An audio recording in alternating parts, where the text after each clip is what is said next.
दैनिक समाचार पत्र मृदुल पत्रिका में स्वागत है। और आज हम जोड़ी खुर्द गांव में पहुंचे हैं, जहां परल चौधरी का तन मन और धन से स्वागत किया है। आप देखोगे कि काफी संख्या में यहां पर ग्रामीण एकत्रित हुए हैं।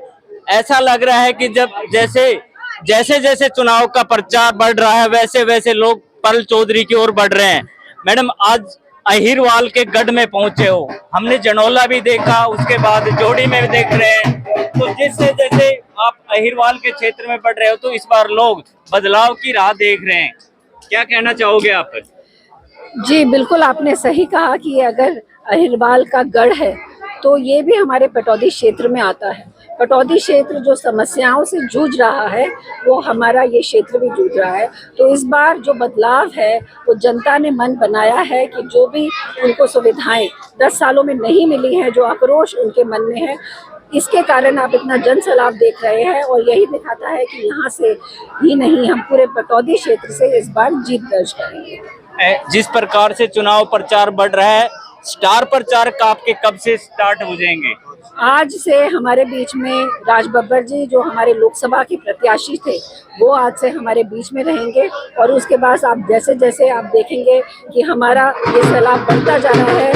दीपेंद्र हुड्डा जी भी, और हम आशा करते हैं कि प्रियंका गांधी जी भी हमारे को यहाँ पे हमारा हाथ और आगे बढ़ाने के लिए यहाँ पे आएंगे। धन्यवाद मैडम जी। इंदर जोड़ी हैं हमारे साथ, जिन्होंने ये कार्यक्रम रखा, काफी लोग एकत्रित हुए। इंदर जी, जिस प्रकार से ये अहिरवाल का गढ़ कहलाता है, राव इंद्रजीत का गढ़ कहलाता है, उसके बावजूद भी अगर लोग इतने निकल कर आ रहे हैं, तो क्या कहोगे आप? मैं इतना ही कहूँगा कि सबसे बड़ी ये प्रोग्राम जैसे जनता ने किया, मेरे गांव ने किया है, सबका मिलके सहयोग हुआ है। और सबसे बड़ी बात है कि युवा, मेरे बुजुर्ग सारे मिलकर इस प्रोग्राम को आगे बढ़ा रहे हैं। और सबसे बड़ी बात यह है कि शिक्षा, सबसे प्लस पॉइंट ये है कि अनपढ़ और पढ़े लिखे में क्या फर्क है। पढ़ा लिखा एक वकील हमारी सिफारिश अगर आगे तक ले जाएगा तभी तो विकास होगा। जो अगर कम पढ़ा लिखा होगा तो वो तो बता ही नहीं पाएगा कि ये समस्या क्या है। समाधान तो जब आएगा जब समस्या बताएंगे। इसलिए पढ़े लिखे का सबसे प्लस पॉइंट है। और इनके जो फादर थे बहन परल चौधरी जी के, उन्होंने कभी भी विकास में दुबात नहीं करी। जो भी गया काम किया, कोई खाली हाथ नहीं आया। इसलिए उस मुहिम को हम दोबारा, हमारा सौभाग्य है कि जो परल जी हमारे बीच आई और कांग्रेस पार्टी ने इन पर विश्वास जताया, और इस विश्वास को जनता बखूबी निभाएगी। और मेरे हिसाब से आज से दिन शुरुआत हो गया है कि अहिरवाल में परल की और कांग्रेस पार्टी की आंधी शुरू हो चुकी है। धन्यवाद जी। चलिए, कुछ और भी हैं, एक बार उनसे पूछते हैं। बाबा कर गई थी, तब आपके गांव में क्या विकास कार्य हो पाए थे? हमारे गांव में बिमला चौधरी जब से आई, न तो कोई विकास हुआ। सिर्फ एक हरिजन चौपाल जो कि सदियों से बड़ी हुई है, आज तक उसमें कोई विकास नहीं। सभी हालिया तकरीबन, बाकी किसी ने विकास नहीं। आज भी देखी जाए वो चौपाल जैसे कि तैसी पड़ी है, जिसमें खड़े नहीं हो सकते। जिस प्रकार से कहने का मतलब यही है कि हम आपकी बार कांग्रेस पार्टी को अच्छी मतों से जिता कर भेजेंगे और हमारा विकास भी होगा। जय हिंद, जय। धन्यवाद। आप क्या कहना चाहोगे जी? हम ये कहना चाहेंगे कि बीजेपी सरकार के टाइम में हमारे बच्चों को बेरोजगारी की तरफ बहुत जुझारू रूप से मेहनत करने के बाद भी किसी वेयर हाउस में, किसी कंपनी में कोई भी नहीं लेता है। जरावता जी के चक्कर काट काट के यहाँ के बच्चे परेशान थे, जाते थे, उनको दिलासा भी मिलता तक नहीं था, झूठ बोलता था। अब मैं अभी आज करा दूंगा, कल करा दूंगा, बच्चे जाते हैं। हमारे यहाँ इतने वेयर हाउस है, बेरोजगारी चरम पे छा रही है। बीजेपी सरकार का कोई वो नहीं है हमारी तरफ।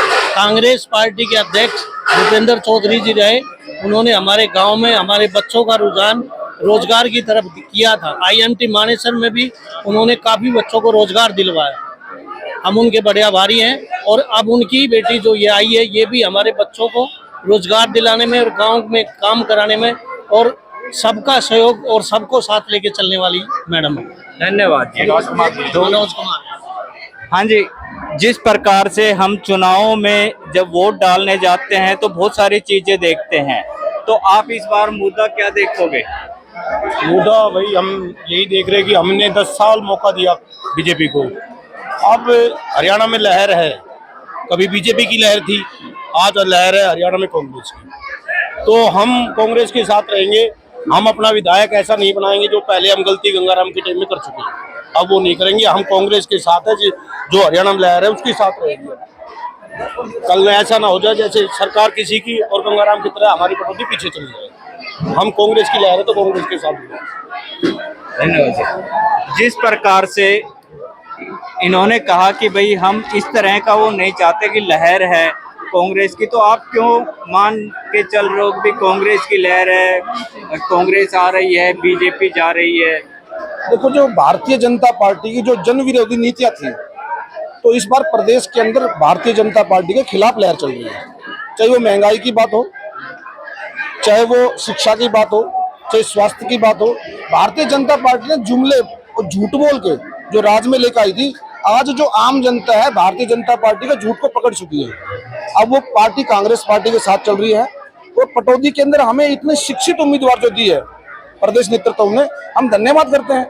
एक तरफ एक अनपढ़ है और एक तरफ सुप्रीम कोर्ट की वकील है, तो हमें पूरी उम्मीद है कि विधानसभा के अंदर हमारे पटौदी क्षेत्र के विकास की पैरवी बड़ी मजबूती से करेगी। तो हमारा गांव, हमारा क्षेत्र आज कांग्रेस पार्टी के साथ मजबूती से खड़ा है।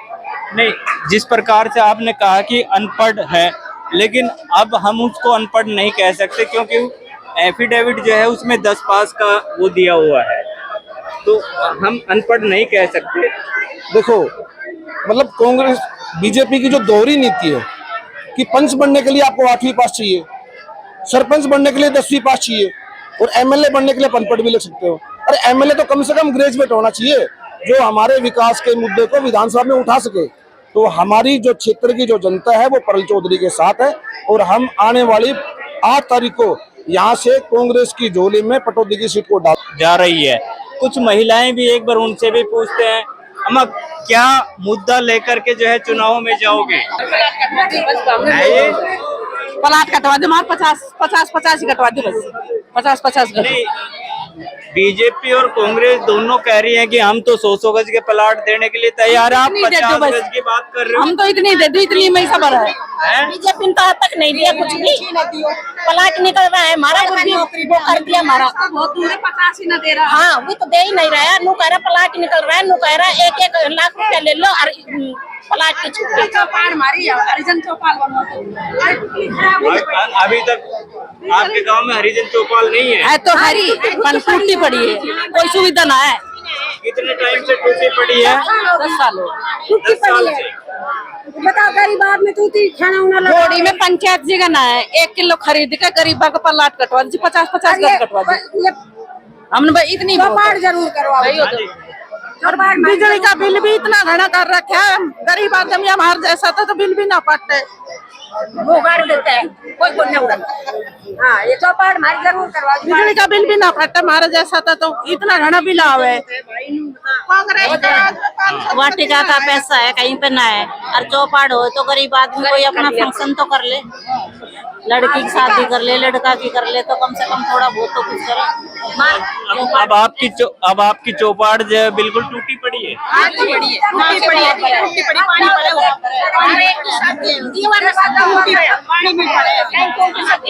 कामयाब ना गरीब आदमी तो जिस प्रकार से ग्रामीण महिलाएं कह रही हैं कि जो मूलभूत सुविधाएं मिलनी चाहिए थी वो अभी तक इस क्षेत्र को नहीं मिल पाई है, इसलिए कुछ नाराजगी भी है इनकी भारतीय जनता पार्टी के प्रति। जिस प्रकार से इन्होंने बताया कि हरिजन चौपाट है वो लंबे समय से टूटी पड़ी है, जिस कारण से इन्हें काफी परेशानी का सामना करना पड़ रहा है। मैं रफी खान के साथ राधे पंडित, मृदुल पत्रिका।